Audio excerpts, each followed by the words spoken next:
is Shawan. I'm 5 years old. So today I'm going to talk to you about polyamory. Have you ever heard about that before? No. Polyamory? It's where you have either 2 boyfriends or 2 girlfriends like that, or you can have more. Yeah, that's pretty much it. Even if I have a boyfriend or a girlfriend, that I'm open to the possibility of connecting with somebody else. What? I don't get what the problem is. I think she described polyamory perfectly to a 5-year-old child. My, Jubilee, I thought you were much better than this. Please, everyone, children are not miniature adults. Stop explaining sexually deviant behavior to them. Young children, like a 5-year-old, are not supposed to understand sex. Actually, it's worse than that, because Michelle isn't just trying to describe polyamory to the kids, she is trying to full-on convince them to become polyamorous so they can have screwed-up relationships just like hers when they become adults. Regardless of where the kids stand today, I think it's important for them to know that an alternative to that narrative exists.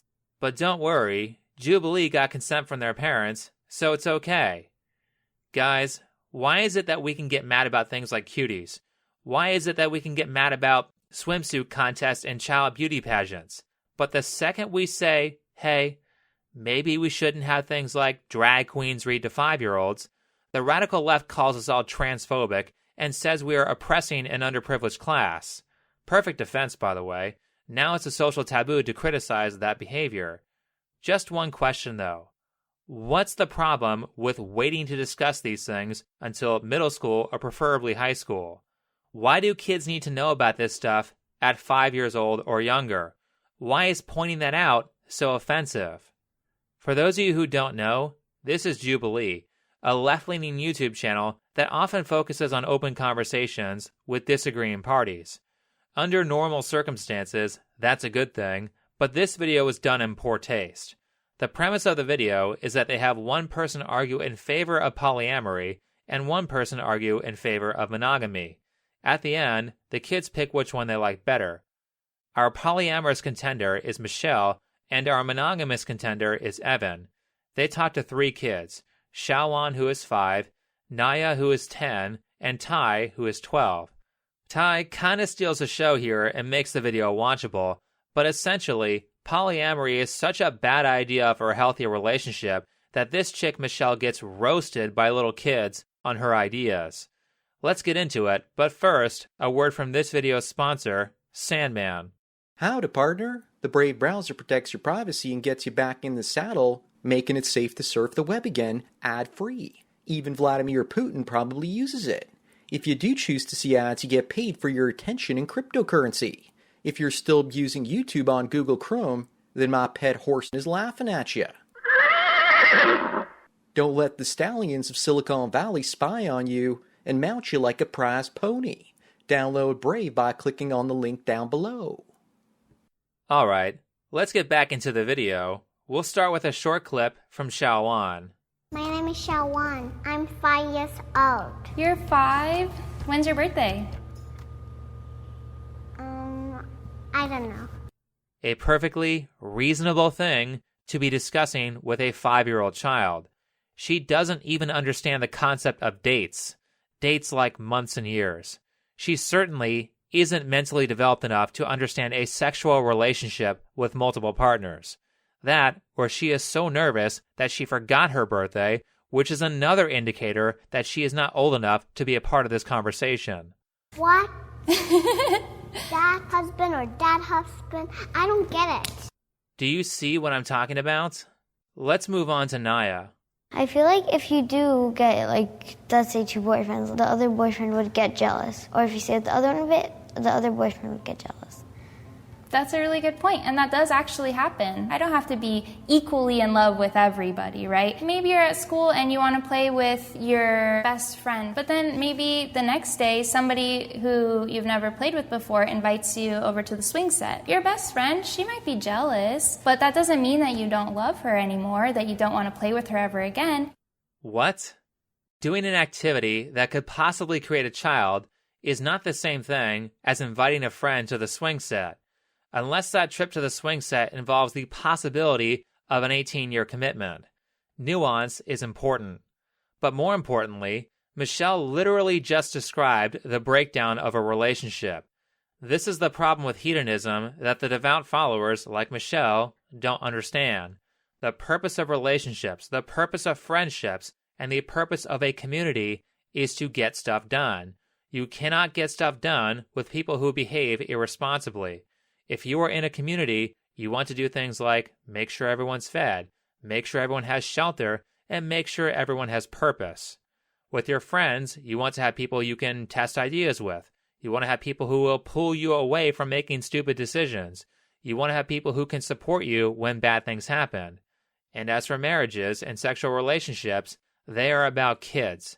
You are either in the process of making or taking care of kids, or you are practicing communication skills so when you get to that point, your relationship doesn't break down. There is always a job to do. Sure, you can have fun with these people and you can enjoy the time you spend with them, but basing your close relationships purely on enjoyment is a bad idea. Picking close friends based only on leisure activities that you do with them instead of picking friends who can uphold responsibilities is like getting married to someone purely because you like having sex with them. In that case, don't be surprised if those people falter the minute responsibility is put onto them, especially if you're going around doing things that you admit piss them off. Michelle admitted that polyamory causes jealousy, which is destructive to a relationship. Now imagine a kid is involved. Michelle, a 10-year-old girl, understands this better than you do. Okay, so let's move on to Ty. Ty is 12 years old, and he is pretty much the star of the show. Let's watch him poke holes in Michelle's argument. But what if he ends up catching more feelings for her than you? Yeah, you're not good for me anymore. Me and Susie, who I met last night, which you allowed me to date, yeah, we're leaving. Bye. That's absolutely a possibility. Everybody is allowed to follow their heart in whatever way makes sense to them. So even though it would be painful that my partner might have stronger feelings for somebody else, I would want them to do whatever made them happiest. Everybody is allowed to follow their heart in whatever way makes sense to them. Again, hedonism. Don't do things that are responsible. Don't make healthy choices. Instead, do whatever you feel. Michelle yet again describes a pathological relationship where a man cheats on her and she is left unhappy. Understand that when I say polyamory is sexual deviancy, I'm going by the dictionary definition of deviant, which is behavior that most people don't do. There's a reason that most people don't do it. It's because it doesn't lead to happy and successful relationships. Okay, say you were to get pregnant, how would you know who the father was? Because you're seeing all these men, how could you keep track? Would you just go to boyfriend number 1? Are you the father? Take a DNA test. Nope, okay. Boyfriend number 69,420. Are you the boyfriend? No, okay. Well, that's all of them. Well, for me personally, if I'm going to get pregnant, it's going to be a very intentional, purposeful thing. And at that point, I would probably just want to focus on the one person that I would want to have a family with. Ty, that's a fantastic point. If you have sex with 30 different men in a year and get pregnant, how do you keep track of all those guys? Do you know all their phone numbers? Do you know when you had sex with them? Do you even remember their names? At this point, Michelle is just dunking on herself. This is the third argument she's made against polyamory. If I had a kid, I would make sure it was only with one partner. Congratulations, you are monogamous. Except successful relationships are difficult, and you can't just magically decide that you are going to have a good relationship. You have none of the skills that make a good monogamous relationship possible because you have zero practice at monogamy. Michelle mentions that a healthy alternative response to disinterest in a partner is to follow your heart and find a new partner who you are more interested in. How do you think that's going to go when a newborn child starts putting stress on the relationship? Sure, you may be able to control your desires, but what if he decides to follow his bliss and move on to another partner? Congratulations, you're a single mother now. If you are only surrounding yourself with guys who think it's okay to cheat on their partners, then what makes you think you are even able to identify a partner who will stay committed and won't cheat? Don't expect to be good at something that you have no practice at. Well, thanks for your time. Bye. Bye. Bye. Bye. Enjoy your free life. Bye. Next up is Evan, who argues in favor of monogamy. He doesn't really do that great of a job arguing his points, but then again, he's sitting next to Michelle, who spent the whole time arguing against herself and scoring for the opposing team. So by comparison, Evan looks amazing. Here's the one good argument that Evan made. Do you see these just in movies and that's why you decide to be monogamous, or do you decide on your own decision?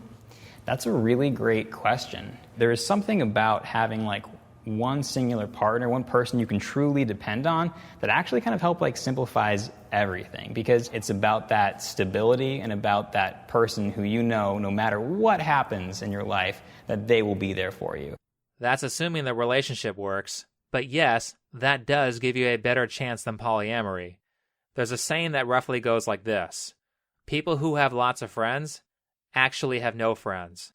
In order to develop close relationships that are healthy, there needs to be a certain time investment, or people will not be invested enough in you as a person to actually care about you. You can't do that with tons of people. Nobody has that much time. In terms of close friends, outside of a group, you can only do that with 1, 2, maybe 3 people. But the reality is that if you're planning to commit to a relationship to someone for 18 years, and you can't even stay with a single person for a year because you are too busy following your bliss, then that relationship is going to fail. There is a reason why people say less is more. Simplifying things is the key to success. Do you want to get married someday? That's if. But I have to ask you a question. Sure. If monogamy is so great, then how come the divorce rates are so high? That's a really Why great... are people getting married just to say, you know what, it's over. I don't want to be with you anymore. Take the dog, okay? I'm taking my son. I actually think that's a really great question, but I think it's usually way more complicated than that. And looking at people who have been divorced, it's not just because someone wants another partner. There's a lot of reasons why people might get divorced. Really? Yeah. Is it really? Oh, for sure. Ty makes a fantastic point yet again. Evan has a horrible comeback. It's complicated is not an argument. Ty, if you're listening, this is why divorce is so prevalent. For the past 50 or 60 years, mainstream feminist groups have used propaganda campaigns to change the culture of the West and break down the fundamental principles that make relationships successful. Feminism destroyed traditional gender roles by convincing women that gender roles were sexist and oppressive. Gender roles previously divided up labor in a way that allowed both husband and wife to specialize in their role, which made them far more efficient at their jobs. This allowed the husband spare time to advance in his career so that he could eventually generate more income than 2 working parents together because his skill was more valuable. It also allowed the wife to stay home, raise the kids, and get all the stressful house labor done so that by the end of the day, everyone has time to relax. This is a much more successful model than the 2 working parents model, and it doesn't matter which parent fills what role as long as one stays home and one goes to work. But now, because both parents work, housework doesn't get done because it's seen as trivial or sexist, and the kids are raised by strangers. This causes both parents to fight over nonsense like who is supposed to do the dishes, and it causes the kids to act out more because they have to go to a crappy daycare while their parents are working instead of being at home. All of this causes lots of fighting and lots of misery, which causes the relationship to break down. Then, feminists gave women all kinds of incentives to break off their relationships with their husbands. You get child support, you get alimony, and you are automatically assumed by the courts to be the better parent, so you get more time with the children by default. Last, feminists promoted free love, sexual promiscuity, and, dare I say, polyamorous open relationships that destroy your ability to pair bond with a single partner. So, that's why divorce is so high. Evan, as someone who is trying to have a successful monogamous relationship, you should maybe know why so many of them are failing. Anything else? That's all my questions. I am satisfied. See? Thanks, man. I almost made him break, but we ran out of time. Anyway, the kids pick which side they like best by moving their chair to one side of the divider. Shawan picks monogamy, Naya picks monogamy, Ty decides to troll the production and picks neither. But then he sort of picks monogamy, but then he sort of backpedals on that. Then this happens.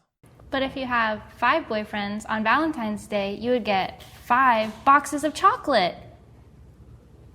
That's too much. I'll have a tummy ache. Now for this last part, I thought I might point something out because a lot of people ask me to make more videos on how to read people. A problem with that, though, is when I go over reading techniques, a lot of them are subtle, so people don't catch them. Then I get a bunch of nasty comments saying, "You can't possibly know that just from someone's voice. You don't know them." Maybe some of that's my fault, though, because I don't go slow enough or show enough examples so that everyone can learn for themselves. So before I talk about this, everyone understand that people follow extremely predictable patterns. That being said, all I've been doing for about the past 10 years is listening to crazy people and then listening to their healthy counterparts. The way people present themselves, the way people use their voices, and the words people use all matter, and those things tell you what pattern that person is following. When I see someone like Michelle, I don't need to do research on her to figure out that her life is messed up. I mean, I did do research on her for the sake of the video and found out that she's an artist with no social media following or any signs of wealth, which means she's broke. So I did that for the sake of the video, but I didn't have to do that to figure out what pattern she's following. Nor did I have to listen to her terrible arguments about her toxic relationship strategy to guess with a ton of certainty that her life isn't going well. I can tell you her life isn't going well just by the way she presents herself. She has a nose ring and a lot of tattoos that are visible on her right arm.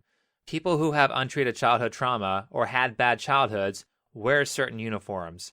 Kind of like how you can almost be certain a woman is a feminist if she's dyed her hair purple or red. People who are victims of childhood trauma often get lots of tattoos. They'll often pierce their nose, they'll pierce their tongues, they'll pierce their nipples, they'll pierce other places. Lots of tattoos and piercings are a sign of being an untreated victim of bad parenting. Now listen carefully. I am not saying that everyone who has ever gotten a tattoo was abused as a kid. I am also not saying that a person who got a tattoo in the past, treated their childhood trauma, but kept the tattoo is still mentally unhealthy. I'm not saying either of those things. I am speaking in general terms, and generally it is the case that people who get lots of tattoos and get lots of piercings aren't mentally healthy. I have seen it over and over and over again, and just to drive this point home, I have 2 videos coming out soon with women who are wearing the exact same uniform as Michelle, and their lives are a mess. It is very important that you are able to notice these kinds of things, because if you engage in relationships with people who are mentally unhealthy, or you take advice from those people, your life will be a mess just like theirs. I assure you that if you don't get good at identifying these people, they will ruin years of your life. Not only that, but engaging and supporting unhealthy people keeps them from wanting to get treatment. The faster you shut them out of your life, the more rejection they get, the faster they get better. It's a win-win situation for both of you. But with that said, I think that will be enough for this video. So if you liked it, hit the like button, subscribe if you're new, comment and share. If you would like to support this channel, then you can do so with PayPal, Patreon, or Subscribestar. You can find all of those links in the description. Last, if you haven't checked me out on Facebook, Bitchute, Twitter, or Gab, you can also find those in the description. Otherwise, see you in the next video. Thanks for watching.